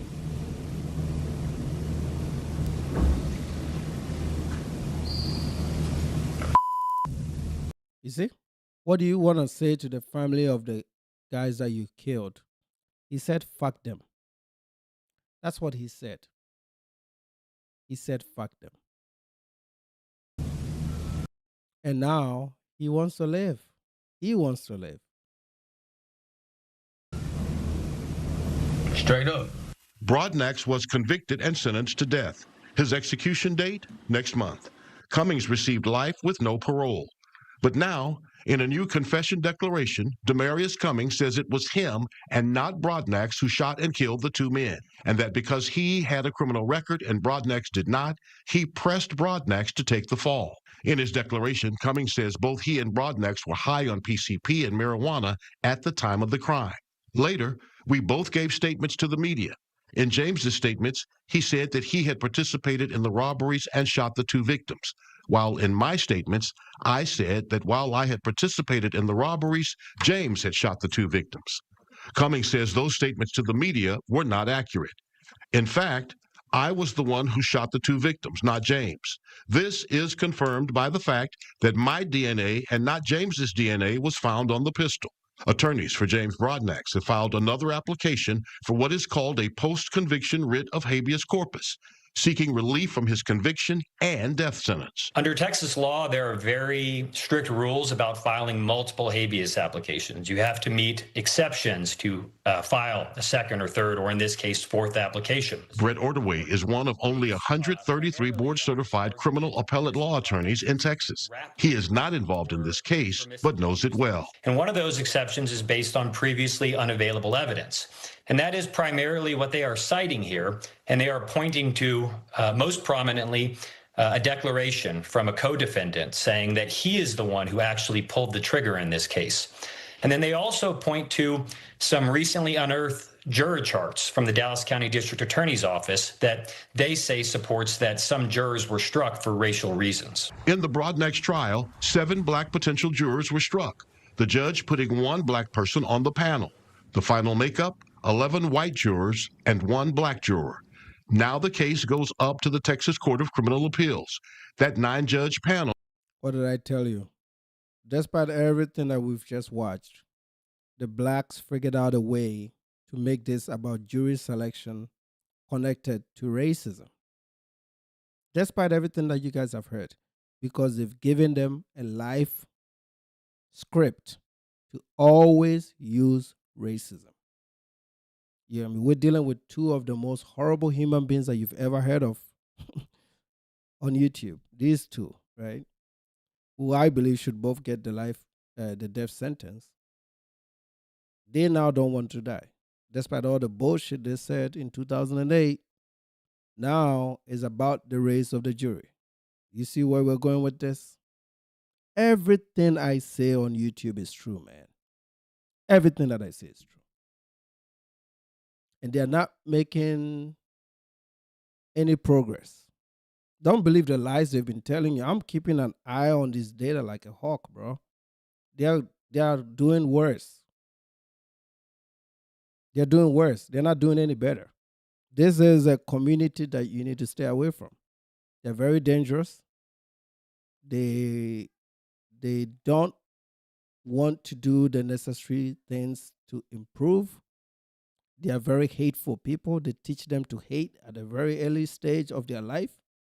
They're very combative and confrontational, and they are not happy people. They need drugs to be happy. That's why they're always smelling of weed and all this bullshit. They're not happy people. So why should you be around this shit? So if you're in Garland, then you got to move up a little bit north. Keep moving north and separating yourself from these people, man. I don't come into contact with them. And I'm not interested. I'm not going to change my mind on it because it served me well. It's kept me safe all these years. And it's kept my children safe, and it's kept my children cultured. You know, my children say please and thank you. The last time I was at the post office, I told you guys a story. I was at the post office with my son. He told an old white lady, I think 70-year-old white lady, 80-year-old white lady at the post office, that you have a good day, Mom. And the woman turned back around and said, you have such a beautiful son. This is what we teach our children. If you put your children around these people, they'll learn to complain. They'll learn to use those excuses. They'll learn to be not accountable for shit. And they're going to infiltrate all the base culture that you've given your children at home.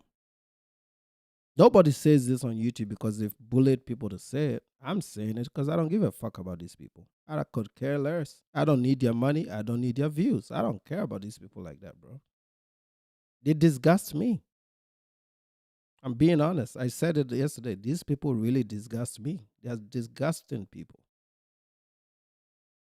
I don't root for them. I don't care what they do. I don't care about their wins. Let them keep winning Oscars. Their role in life is to entertain us. These are, like Trevor Noah said, these are clowns, okay? Their goal is to keep the clown fest going. So let them entertain us in movies and media, entertainment, enjoy their power and superiority in all the things that give people a high dopamine effect. That's what they are supposed to do. That's all they can do. But you need to, like for us as men of my generation, for example, we are pretty much on our way out. We got maybe another, I have 10 years in corporate America. Some people have more. So some of us are on our way out, looking forward to early retirement. But the question becomes our children. This is what keeps me doing what I'm doing on YouTube, because some of you will have children.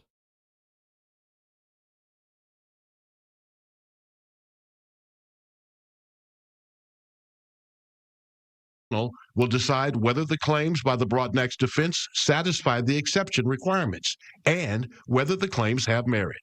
So he's really got to overcome both of those hurdles. If he does, the remedy will depend on which claim he wins on, but it could be a new trial altogether, or it could merely be a new punishment hearing where the question for the jury would be, will he be sentenced to death once again or life without parole? James Broadnax has an execution date of April 30th. The Texas Court of Criminal Appeals expected to make a ruling before then. Now, Broadnax's cousin, co-defendant Demarius Cummings, in his statement also wrote, "The fact that James received a death sentence for these crimes while I was the one who shot the victims has been weighing on my conscience, particularly as I have become more spiritual during my years in prison."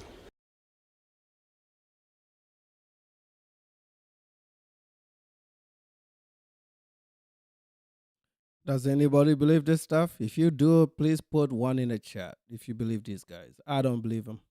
I don't believe them. I want to know what your opinions are. So let me know in the chat. 1, if you believe them. 2, if you don't. 1, if you believe. 2, if you don't. I don't believe them. I don't believe it. I think they're just wasting time, buying time, wasting our resources. I think they should both get the death penalty, bro. No, they're all gonna say God, and if they found God, they should have found God with their parents growing up. You know, they should have found God with their parents growing up. You don't find God when you've done this bullshit to people. We're gonna do some of these stories tomorrow because there's way too many stories, man. You see, these people are just terrorizing. Most of these are just here in Dallas, bro. Like the stories that I'm sharing are all coming out of Dallas, man. These demons, bro. Like these are all local stories. Some of them are okay. This one looks like Atlanta, but just demons all over the damn map, bro. Let me see. Somebody sent me this. So this looks. Let's see. Let's see what she's talking about. So this is a TikTok. We haven't done these TikToks in a long time. Pretty girl looks Ethiopian to me. It says dating outside your culture versus dating inside your culture. Let's see. Light moment. What is she talking about here? It's Ethiopian. And the reason I'm making this a video is because I really wanted to say, guys, while I was dating, I noticed Black Americans are not it. The men, it just wasn't gonna work for me. I was literally, guys, I was like, when I was dating, I was like, either I'm gonna have to get someone that's not from this country, or I'm gonna have to get a white man. Good. And I'm so serious. I live in Jacksonville, Florida. If you know, you know. So yeah, my man is Ethiopian. And you see it. See these things, the things that we talk about. Maybe the dad didn't kind of give her the guidance to make this decision, but because of how she grew up, she figured it out and didn't make what I call a potential to be fatal decision. Okay. And these are the stories that when I leave here and I go retire on a farm in Africa and I go on TikTok, occasionally checking on YouTube, these are the stories I want to hear from our children when they get to this point of making these decisions. This is, these is what it's supposed to be. And, shout out to this young lady for, first of all, being bold to talk about it, because if you know Jacksonville, Florida, it's just ninjas, bro. She had no option. Those options there are shitty. So she found herself a fellow Ethiopian. Good for you. You know, if Ethiopian doesn't work out, just get you a white guy. Who cares? They'll treat you better. And if that is a problem, go to the other Africa. Go to Kenya. Go to Ghana. They'll take care of you too. That's one story. Let's see what else we got. This is this girl looks Ghanaian. Is it Ghanaian or Nigerian? I made a post and it was talking about how I love being African. And you can go in my comments, see in my comments how these people that are not African, it's a whole bunch of people. Yeah, that's the thing too. Like, you know, like these guys that will come in our lives. So this is now has become a very repetitive thing, right? Like you tell them you're not welcome or you shouldn't come here. And they're still here and they're still making their presence known and they are disrupting your live stream and they are giving you ninja excuses and ninja commentary that you're not interested in. I'm like, why are you here? You're not supposed to be here. And if you're going to be here, at least be quiet and listen. You know, if you don't have much to say, be quiet and listen. I can't keep dumbing it down like that. Jeez. You know, I leave that YouTube, I come over here, they follow me here, and they're still doing the same bullshit. Okay. And now they do the same on TikTok to other Africans that are creating content.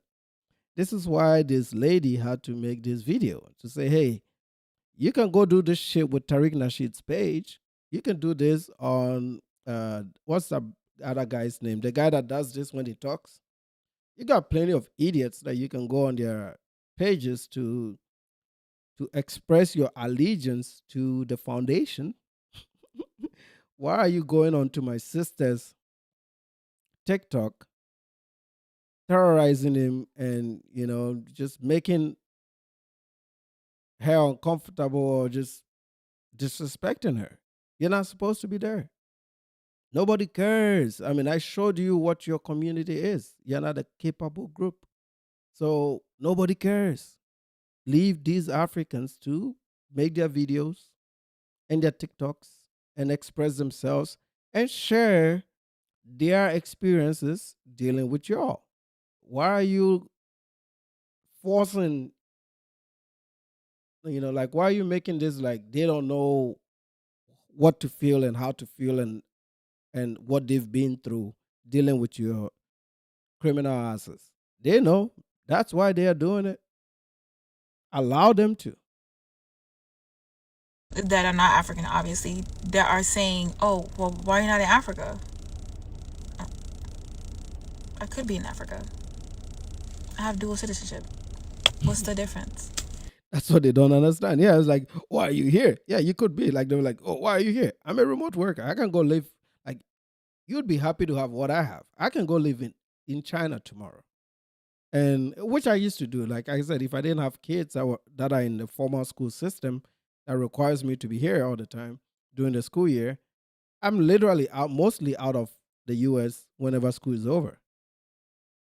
Whenever the kids are out of school, we are usually in Africa or in Colombia. Because I have two homes. I got a home in Africa and I have a home in Colombia.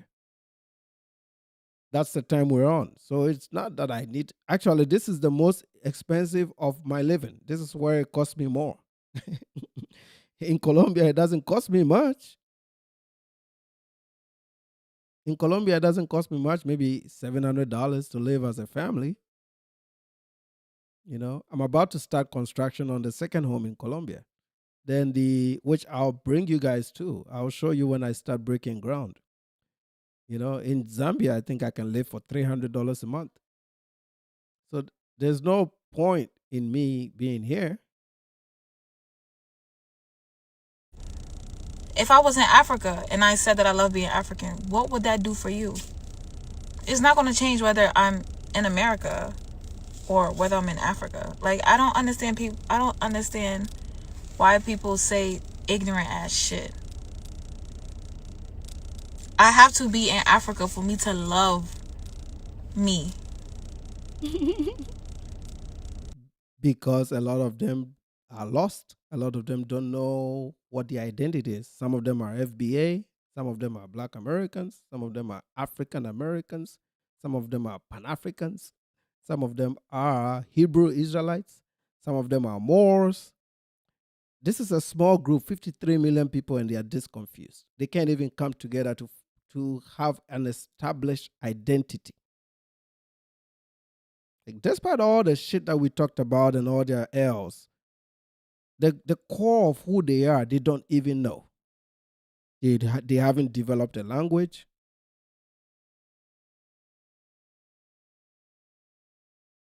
What are we doing, man? They haven't even changed their names. You should change your names by now.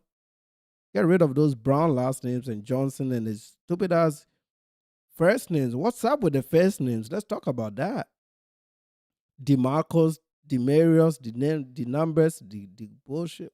What the fuck? Shaniqua, Shinene, Chikwekwe, Taniqua. Come on, man. Let's start there. Let's start fixing the names. That's like our first set of homework. Let's start with the names. Let's start with the names. Because that can be changed quick. Start getting yourself tribal names, FBA tribal names. Make those names up. Let's start with the names.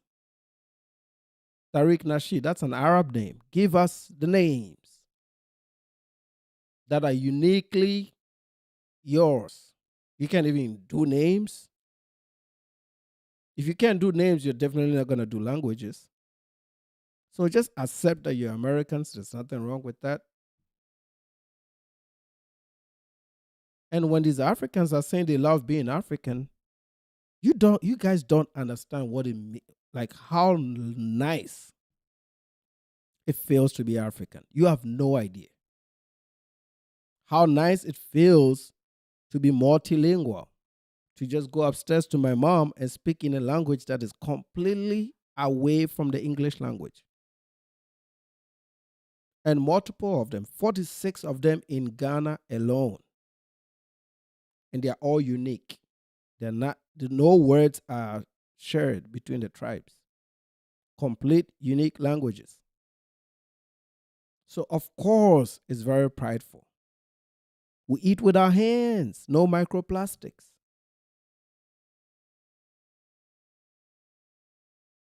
We drum to drums that we've made with the skin of a sheep.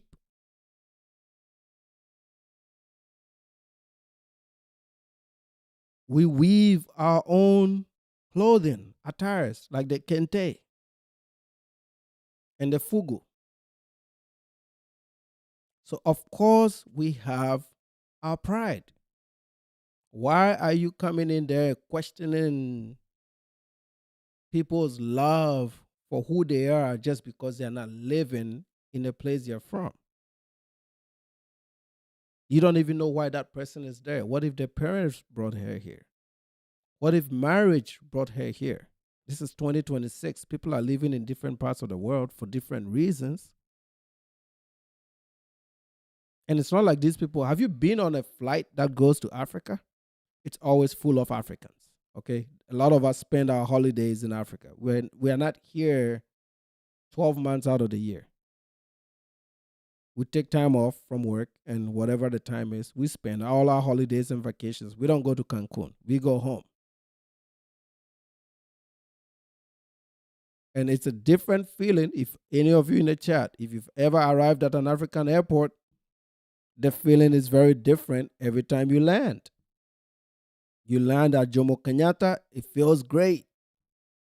You land at Kenneth Kaunda, it feels great. You land at OR Tambo in South Africa, it feels great.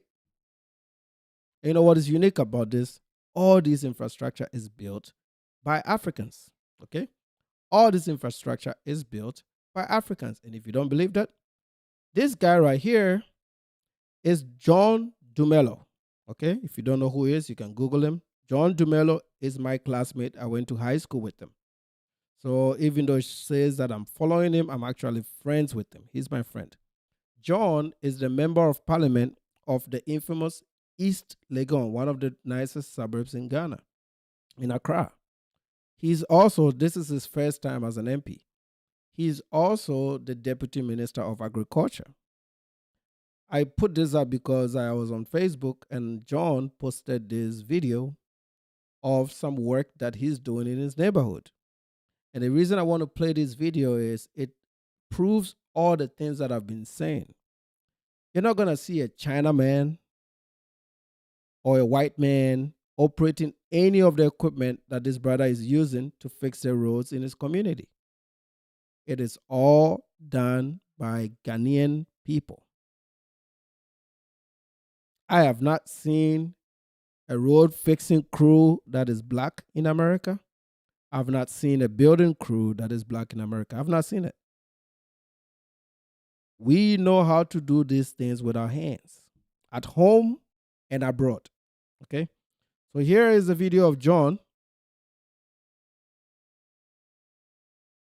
May my light never be dim. Keep me burning, keep me burning.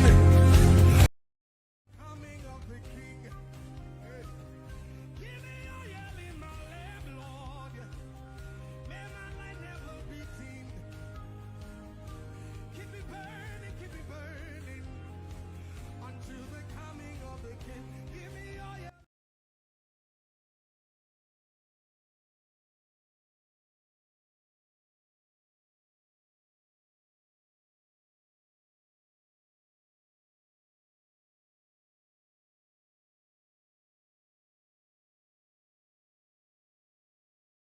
The entire crew, that's John right there, the entire crew is Ghanaians.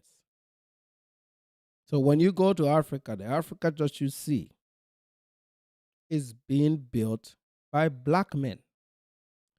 They are the laborers, they are the engineers, they are the laborers, they are the hands, they are doing everything. Okay, so when they say go fix your country and all that bullshit, at least we know how to do it. We know how to operate this machinery. We know how to use our hands. We know how to build these things. We know how to create our own textiles. We're not taking some t-shirt and doing some embroidery on it and going around and saying that we have some art. No, that's not what we're doing. We're doing things like this. And this is just to wrap it up. And we're doing things like this.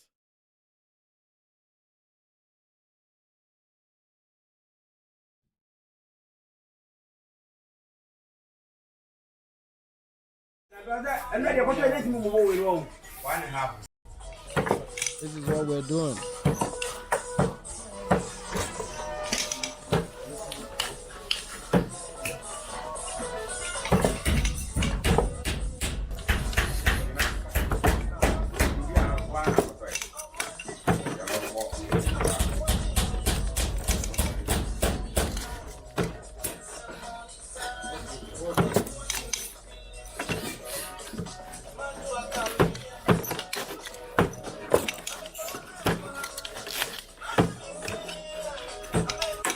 So yes, without a white man, we can develop our own textiles because we've done it through our history. If you've been to the Ashanti Kingdom, everybody knows what kente is. We do that. We weave these things ourselves, one rope at a time. Okay. Same with Fugu in the north. If you go to Fugu, I'm sure the Nigerians also have their own weaving culture that they've developed and made all these clothes. When you see the beautiful daishikis and stuff, this is where it's come from. So these people need to read before they go on TikTok and talk about Africans. Like they don't know it. A lot of the guys that are on these live streams, they've never even traveled. They've never had a passport. So they don't know what you're saying. Okay? If we go today with all the resources that America's whites have poured into this community, they shouldn't be committing these crimes. They should be hands-on doing shit with their hands and taking over their hoods and building these neighborhoods out and providing opportunities for themselves in a country that is so easy. The immigrants have proven how easy it is. You know, and On that note, I'm gonna wrap this up. I got my kids at home. Wife just got back. We're gonna do some family things. Tomorrow we'll do the panel. I know some of you are asking for the panel. Tomorrow we'll bring the panel on. We'll kick off the panel right away. There's a few tabs that I wanted to get through. I couldn't get through because it's just a criminal fest, man. These guys have just been on a tear. But anyway, thanks for joining the show. We will see y'all tomorrow.